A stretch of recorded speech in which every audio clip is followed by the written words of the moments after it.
तुम्ही जर Dubai trip plan करतायत तर मी आज तुमचे 20 ते 30 हजार वाचवणार आहे. कसे एंडपर्यंत व्हिडिओ नक्की बघा. इथल्या हॉटेल्समध्ये मॉलमध्ये पाणी बॉटल घ्यायला गेले ना तर तुम्हाला 5 दिरहमला एक पाणी बॉटल मिळते आणि जर तुम्ही जनरल स्टोअर्समधनं विकत घेतली तर तुम्हाला 5 दिरहमला 6 बॉटल्स मिळतात. बरेच लोक यास आयलंड अबुधाबीचे तिकीट्स तर काढतात पण तिथे जाण्यासाठी ते कॅब बुक करतात जी की खूप महाग असते. ही बस तुम्हाला तिथे फ्री नेऊन सोडते जिथे की तुमचे कॅबने जाण्याचे 20,000 ते 25,000 वाचू शकतात. या ट्रिपमध्ये प्रत्येक ॲडव्हेंचर पार्कचे तिकीट बुक करताना मी हेडआउट ॲप्लिकेशन यूज केलं. त्यातून मला बऱ्याच रिजनेबल प्राईसमध्ये तिकीट्स मिळाले.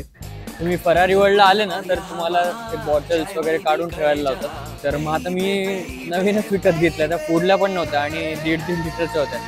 इथे एकतर पाणी महाग म्हटलं आता त्यामुळे तुम्ही लॉकर घ्या 10 दिरहमचं. ते पण 2 बॉटलसाठी कसं परवडणार. आता एवढ्या महाग बॉटल्स फेकणार कशा. मग तिथे मेडिकल रूमच्या बाजूलाच एक कपाट होतं त्याच्या मागे मी लपवून ठेवल्या जेणेकरून त्यांना दिसणार नाही.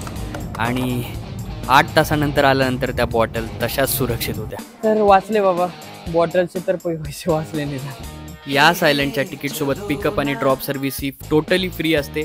तिथे लोकांना माहीतच नव्हतं म्हणून मला असं वाटलं की यार आपल्या लोकांना कळावं त्यामुळे मी हा व्हिडिओ बनवला. आवडला असेल तर नक्की शेअर करा आणि लाईक करा. थँक्यू.